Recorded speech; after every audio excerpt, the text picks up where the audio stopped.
What were my best books of 2019? I'm just sitting here.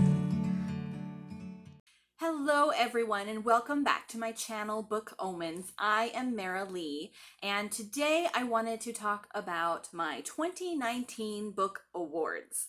Now, when I was going through all the books I read last year, I was having trouble. I usually have trouble picking just one favorite, so I was trying to pick, several, but I just couldn't pin it down. So then I discovered Book Roast's video about her book awards. And so I'm going to follow that format, and I will be sure to link her video below as well, so you can go and check that out if you want to. I just, I read so many good books this year, and it was so fun. I had the best reading year last year. That's how it was. And so I want to talk about some of the best books that I read. And for the purposes of this video, I am not going to include any books that were rereads. I am just going to include books that I read for the very first time in 2019, and that includes backlisted books as well. So the first category is Best Emotional Read of 2019. So I picked out 5 books to go in this category because they were just amazing. The first book I want to talk about is a middle grade book called Sweep, Story of a Girl and Her Monster by Jonathan Oxer. Sweep is a story that takes place in Victorian London during the time when small boys were relied on to be chimney sweeps to help protect homes from fire. And the work was thankless and dangerous and difficult and really hard. But 11-year-old Nan happens to be among the best of them, and also a girl. But then one day she gets stuck in a chimney and she almost dies as a fire begins to blaze beneath her. And after she wakes up in an old dusty attic, she realizes that she's not alone in there, and that huddled in the corner is a small creature. It's a golem, and that golem helped to save her life. So Sweep is ultimately the story of how Nan and this golem make a life for themselves, and it's very Charles Dickens-esque, and it's beautifully written, and it's really sad, but also heartwarming at the same time. And I just really liked it. Even with the magical elements, you feel like you get a look at what it was like for these children to live during this time. This is a group of kids that were basically voiceless. They had no rights. They weren't treated well. Yeah, so it was really interesting to read about these children from that perspective. And next, I have Echo by Pam Munoz Ryan. And this book also was amazing. I both read and listened to the audiobook at the same time, and I highly recommend the audiobook. It really heightens the story, and it just, elevates it. So this is a historical fiction with elements of fantasy and fairy tale intertwined. And the story is told in 3 parts about 3 separate children who come to find a magical harmonica that just kind of makes its way into their lives. So they're all dealing with their own hardships and experiences. And what I love about this book is that each story comes together in the end. And it's just beautiful to watch everything unfold. And I loved it. And it definitely has a place on my favorite reads and best emotional read list. And then I have The Book Thief by Marcus Zuzak. This is definitely a book that deserves all the hype it's been getting these past few years. Several years? Possibly several. I don't remember when it was written. It's a slow burn of a book that deals with Nazi Germany, and it has death as the narrator. Something that I know was kind of polarizing to people is that death as the narrator often spoils what is going to happen in the book. He'll basically say something along the lines of, that sweet little idyllic scene that you're reading about right there, and that character that you're going to love, don't get too attached because yeah, they'll be dead. And I'm not going to tell you when, but it's going to happen. That was something that I actually really loved about this book. It was kind of like a train wreck in that sense that you can't look away. And so I knew, just because of the subject matter of it being Nazi Germany, that things were coming, but death also tells you that things are coming. So you're kind of on edge the whole time when you read it. And also, it's a very character-driven book. It's, I said it's a slow burn, so it's very character-driven. It's like a slice of small-town life during that time. So not much is happening. But at the same time, everything is happening. Liesel, the main character, is a child, and so she's not understanding or getting the nuances of everything that's going on, like the political undercurrents and the things that her foster parents believe and what they're doing. You see things going on from her perspective, but you know there's more going on than she's realizing. So it's just done brilliantly, and you come to care and love the characters. And at the same time, Death is saying all will not be well, and so you're dreading reading it, but you want to read it. You want to know what happens, and it's just, this book is amazing. So the last two books I put into the emotional reads category are contemporaries, and of course I love them both. So I have What to Say Next by Julie Buxbaum. This book is a YA book that follows Kit and David and kind of their budding friendship slash relationship. And so Kit is struggling with the loss of her father, and one day she decides that she's had enough and she just cannot sit with her friends anymore. So she goes to kind of an isolated table and she sits down next to David, he's on the autism spectrum, and he is, socially awkward and a bit isolated, and he's not sure what to say to her. So he just kind of pipes up and says, "So your dad's dead?" And then Kit finds this refreshing. She finds his honesty refreshing. And so they strike up a friendship. And one thing I really liked about this book was that I feel like the representation of David with his Asperger's was really well done. Now, the autism spectrum can vary pretty widely. There's that famous phrase that says, if you've met one person with autism, you have met one person with autism. So everybody is different. Just like in real life, everybody's different. But I do feel like, as far as from my experience with people I know and love that have autism, that the author did really well in portraying David. A little side note here is that my husband is on the autism spectrum, so I actually really enjoyed reading this. It kind of reminded me a tiny little bit of when he and I were dating, and it was really sweet, and I just really loved this book. So another aspect I liked about this book was the sibling bond that David shares with his sister. They are very close. She gives him advice and tries to help him with his social abilities and things like that. So that was really nice to read about. And yeah, this book just made me crazy happy with all the emotional feels. You can see here that I annotated it. I just loved it. Lastly, for this category, I have 5 Feet Apart by Rachel Lippincott. This book I wasn't expecting to like as much as I did. I knew it was going to be sad going into it.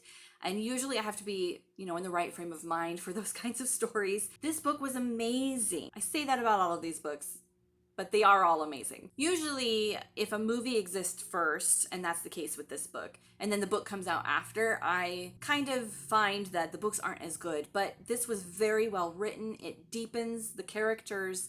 They get more of the backstory, you learn more about them, so I didn't have a problem with that aspect at all. The two main characters in this book are Stella and Will. They both have cystic fibrosis, and they meet during an extended stay at the hospital when they're getting treatments. And they fall in love. Now, in order to protect their lungs, they need to stay away from each other. They need to stay 6 feet apart away from each other at all times. They should never get closer, because Will has, I believe it's called B. cepacia, and that's a germ that could infect Stella and make it harder for her lungs. It could make her ill, and she's on the list for a lung transplant. And if she contracts B. cepacia, she won't be able to get the lung transplant. And so they fall in love, but they also can't be together. So, there's that big, huge, insurmountable obstacle in their way. Also, the two of them handle their treatments differently. Will is more rebellious, and he's just kind of done with everything, and so he doesn't really follow the treatment plan. He kind of does what he wants. And Stella handles her treatment by latching onto it as hard as she can and following every single rule. And she kind of makes a deal with Will to, because he's driving her crazy, to let her help him follow his treatment. And of course, they spend more time together because of that. And my heart just breaks for them because they can't be together. Ultimately, that they can't be together. And it's so sad. But also, I loved this book. In the next category, I have only one book that I placed there, and the next category is for the most unique read of 2019, and I chose Long Way Down by Jason Reynolds. I believe this is a YA book and it's written in verse, so there's that's unique about it. But also the story itself takes place in like less than a minute. It takes place in the span of time for the main character, Will, to ride his elevator down to the main floor in his apartment building. Will is 15 and he has to make some very impactful, very real decisions before he reaches the first floor because he has a gun shoved down the waistband of the back of his jeans and he is going to get revenge on his brother's killer. So as the elevator stops at each successive lower floor, he gets a visit of the ghostly persuasion from people who come to tell him a little bit more of the story of how his brother died, things that he is missing, things that he doesn't know about his brother, so that he can make a more informed decision. So ultimately, this is a story about teenage gun violence, and it is so it's written so well, and it's very impactful when you read it because it's kind of, it feels like it's in real time because the story is just, it's a novel, but it's a quick read, and he's in this span of time that's very short. And I also think that because it's written in verse, it's all the more poignant. This book also received quite a number of awards. You can see the circles there on the cover, and I highly recommend it. It is definitely worth a read. The next category is the most fangirl worthy read, and I selected A Curse So Dark and Lonely by Bridget Kemmerer. This book was so fun to read. It's a fantasy, it's a Beauty and the Beast retelling, but it's also more than that. The main character, Harper, is awesome. She's a strong character. She fights for what she believes in, and she doesn't let anything stop her or get in her way.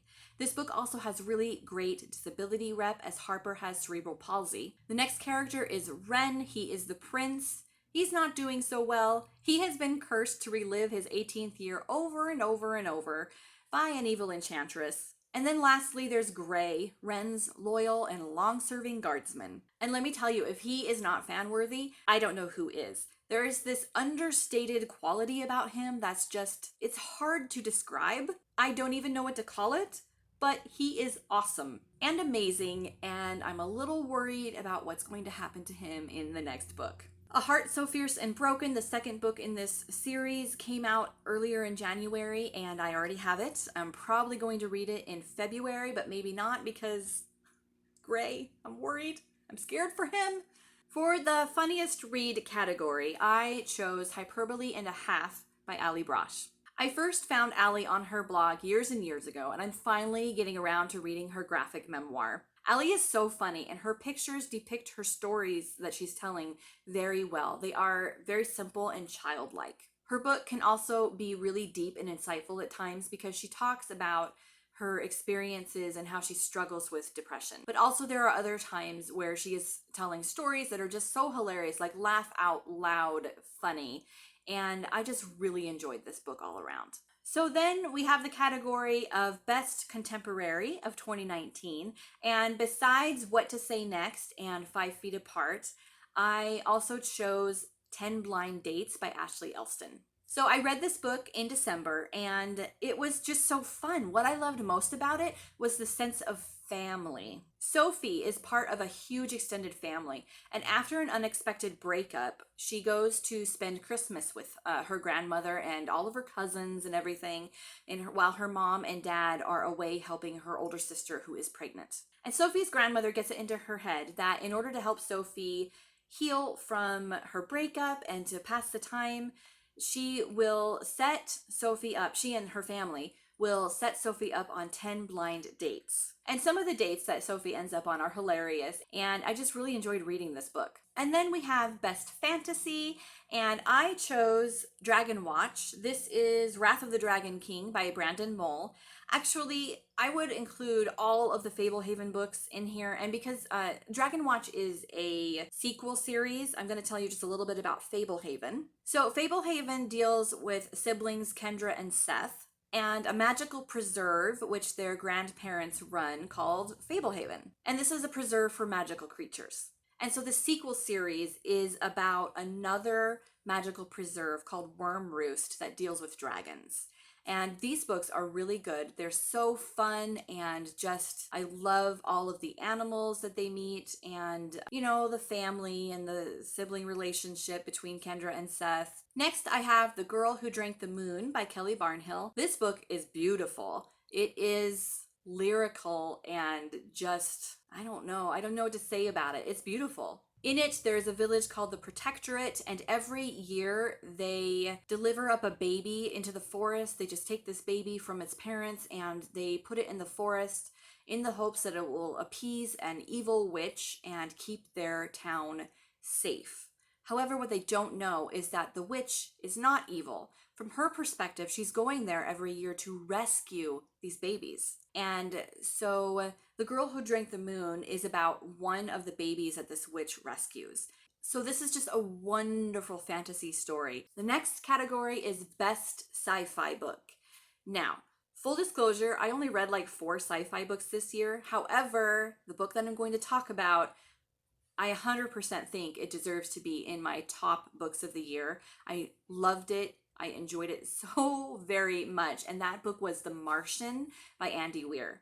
This book is about Mark Watney, the main character, who is essentially abandoned on Mars. He originally went there with his team who were going to do, studies of the environment, but they had to evacuate due to a storm, and they thought Mark had died. So they left, and through a series of coincidences and miracles, he did not die, and he finds himself needing to survive on this planet. And it's just really interesting. There's a lot of science talk in there, but also one thing about Mark's character is he is so engaging and funny, and he's just very positive about the things that are happening. So he's like, okay, let's get this done. And so it was just such a really great book, and I couldn't put it down when I was reading it. Lastly, the very last category is the best overall book of 2019. And that's where I cannot tell you, because I cannot choose. I don't make choices when it comes to the best book, because I love different books for different reasons. So I would say all of the books that I have talked about today are within the best of the best that I read.